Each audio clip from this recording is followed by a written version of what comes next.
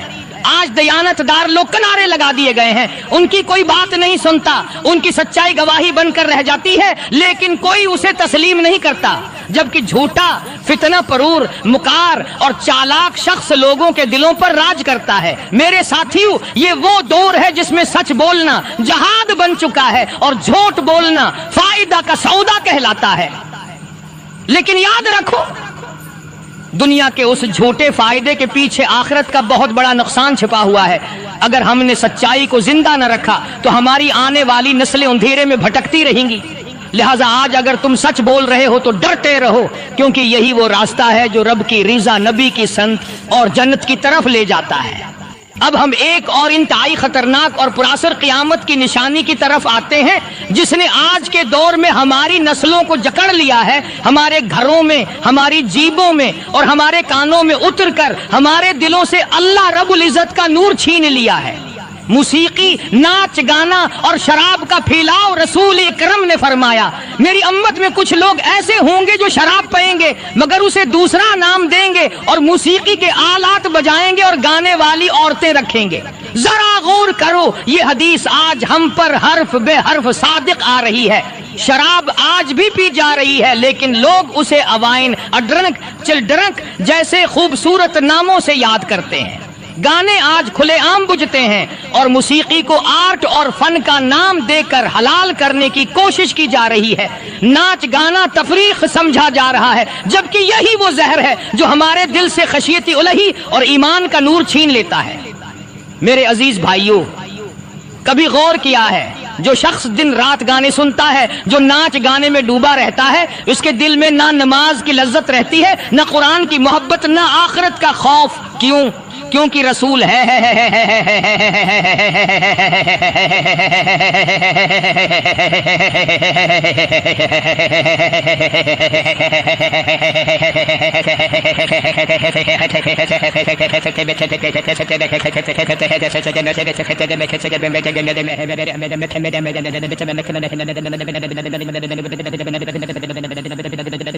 فرمایا موسیقی نفاق کو ویسے پیدا کرتی ہے جیسے پانی سبزے کو اگاتا ہے، یعنی موسیقی دل میں نفاق، دوغلاپن، ریاکاری، غفلت پیدا کرتی ہے، اور یہی ہو رہا ہے۔ نوجوان دن رات کانوں میں ایئر فون ڈالے گانے سنتے ہیں، ڈرامے، فلمیں، کنسرٹ، ٹک ٹاک، سب میں ناچ گانا عام ہے۔ شرم و حیا ختم ہو چکی ہے، مسجدیں خالی، دل گندیاور، نفس مزے میں۔ یہ سب قیامت کی پیشگی علامات ہیں نا، فیصلہ تمہارا ہے۔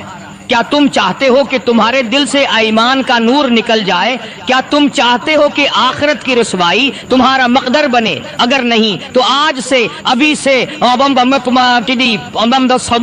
موسیقی کو چھوڑ دو، ناچ گانے سے توبہ کر لو اور رب کی طرف پلٹ آؤ، کیونکہ قیامت قریب ہے۔ اور یہ نشانی ہمیں جھنجھوڑ کر یہ بتا رہی ہے کہ اب بھی وقت ہے، سنبھل جاؤ۔ رسول اللہ نے فرمایا، قیامت اس وقت تک نہیں آئے گی جب تک کہ وقت سمٹ نہ جائے۔ ایک سال ایک مہینے کی طرح، ایک مہینہ ایک ہفتے کی طرح، ایک ہفتہ ایک دن کی طرح، ایک دن ایک گھڑی کی طرح گزرے گا۔ ذرا سوچو، کیا ہم سب یہی نہیں کہتے، پتہ ہی نہیں چلا، جمعہ آ گیا، سال کب ختم ہو گیا، رمضان گزر گیا جیسے ایک لمحہ۔ یہ کوئی عام بات نہیں، یہ وہ نشانی ہے جسے رسول اللہ نے 1400 سال پہلے بیان کیا تھا اور آج ہم اسے اپنی آنکھوں سے دیکھ رہے ہیں۔ پہلے کے وقتوں میں لوگ صبح کا وقت، شام کا وقت، ہر لمحہ دین اور دنیا کے فائدے کے لیے استعمال کرتے تھے۔ آج گھنٹے، دن، مہینے صرف موبائل، سوشل میڈیا اور فضول مشاغل میں ختم ہو جاتے ہیں۔ پہلے لوگ جن میں اتنا کام کر لیتے تھے کہ آج کے انسان ہفتے میں بھی نہیں کر پاتے۔ پہلے وقت میں کمائی میں برکت، نیند میں سکون، عبادت میں لذت ہوا کرتی تھی۔ آج سب کچھ ہے لیکن دل بے چین ہے، وقت تنگ ہے اور ذہن بوجھل ہے۔ کیوں؟ کیونکہ وقت سے برکت اٹھا لی گئی ہے۔ یہ بھی قیامت کی نشانیوں میں سے ایک ہے۔ اور یاد رکھو، وقت صرف تیز نہیں ہو رہا بلکہ زندگی بے مقصد ہوتی جا رہی ہے۔ نہ دین کا کوئی مقصد، نہ دنیا کا کوئی فائدہ، بس وقت کا ضیاع، اور زندگی یوں نہیں ختم ہو رہی ہے۔ میرے بھائیوں، اب بھی وقت ہے، دن کا شیڈول بناؤ، فجر کے بعد کا وقت ضائع نہ کرو، موبائل سوشل میڈیا پر گھنٹے برباد نہ کرو، علم حاصل کرو، قرآن پڑھو و دین کے ساتھ وقت گزارو، کیونکہ جس وقت کی قدر نہیں کرتا وہ وقت اسے برباد کر دیتا ہے۔ یہ قیامت کی نشانی ہمیں یاد دلا رہی ہے کہ ہماری گھڑیاں تیز ہو رہی ہیں اور ہمارا خاتمہ قریب آ رہا ہے۔ رسول اللہ نے فرمایا قیامت اس وقت تک نہیں آئے گی جب تک سورج مغرب سے طلوع نہ کرے، اور جب سورج مغرب سے طلوع کرے گا تو پھر کوئی شخص ایسا نہیں ہوگا جو ایمان لائے اور اس کا ایمان فائدہ دے اگر وہ پہلے سے ایمان نہیں لایا تھا۔ سوچو دنیا میں دن اور رات کا نظام اللہ رب العزت کے حکم سے جاری ہے، لیکن ایک دن ایک ایسا لمحہ آئے گا جب یہ سورج مشرق کی بجائے مغرب سے طلوع ہوگا۔ یہ کوئی سائنس فکشن نہیں، یہ اللہ کے نبی کی سچی پیش گوئی ہے، اور اس کے بعد دنیا کا معمول کا نظام ہمیشہ کے لیے بدل جائے گا۔ جیسے ہی سورج مغرب سے نکلے گا آسمانوں کا نظام بدل جائے گا اور توبہ کا دروازہ بند ہو جائے گا، وہ دروازہ جو صدیوں سے کھلا ہے، جو فرعون، نمرود اور دنیا کے بڑے گناہگاروں کے لیے بھی کھلا تھا۔ ایمان قبول نہیں ہوگا، یعنی اگر کوئی اس وقت کہے میں ایمان لاتا ہوں، یا عبادت شروع کرے یا قرآن کھولے، تو وہ سب بے فائدہ ہوگا۔ لوگ چیخیں ماریں گے، سجدے میں گڑیں گے، ندامت کے آنسو بہائیں گے، لیکن کچھ بھی قبول نہیں کیا جائے گا، کیونکہ ایمان تب تک قابل قبول ہوتا ہے جب تک غیب پر ہو۔ جب نشانی ظہور میں آ جائے تو پھر آزمائش ختم، فیصلہ شروع۔ جس دن تمہارے رب کی کچھ نشانیاں آ جائیں گی، پھر کسی شخص کا ایمان اسے فائدہ نہ دے گا اگر وہ پہلے ایمان نہ لایا ہو یا اس کے ایمان کے ساتھ کوئی نیکی نہ کی ہو۔ ذرا غور کرو، کتنے لوگ توبہ کو مؤخر کرتے ہیں، کہتے ہیں ابھی تو جوانی ہے، بڑھاپے میں سنبھل جائیں گے، ایک بار حج کر لوں پھر چھوڑ دوں گا سب کچھ، لیکن وہ مغرب سے سورج طلوع ہونے والے دن کو نہیں جانتے، جس دن سب معافیاں بند ہو جائیں گی اور صرف حسرت باقی رہ جائے گی۔ جو توبہ آج کر لی جائے وہ قبول ہے، جو ندامت آج دل میں آ جائے وہ نجات بن سکتی ہے، لیکن جو کل پر چھوڑ دی جائے وہ شاید کبھی نصیب نہ ہو۔ آخری نشانی جب ظاہر ہو جائے گی تو قیامت صرف قدموں کی آواز دور ہوگی۔ اب بھی وقت ہے، دل نرم کرو، رجوع کرو، اللہ رب العزت کی طرف پلٹ آؤ۔ قبل اس کے کی سارے پیغمبروں سے، اپنے خاص بندوں سے، 1,24,000 پیغمبروں سے، ذبیح اللہ بیچ میں ہے، خلیل اللہ بیچ میں ہے، کلیم اللہ بیچ میں ہے، نوح نجی اللہ بیچ میں ہے، آدم علیہ السلام بھی ہے، سب کو جمع کر کے فرمایا وَإِذْ أَخَذَ اللَّهُ، ذکر فرمایا جب نہ چاند تھا، نہ سورج تھا، نہ ستارے تھے، نہ آسمان تھا، نہ زمین تھی، نہ سمندر تھے، نہ دریا تھے، نہ پہاڑ تھے، نہ درخت تھے، کوئی چیز نہ تھی اللہ کی ذات کے سوا۔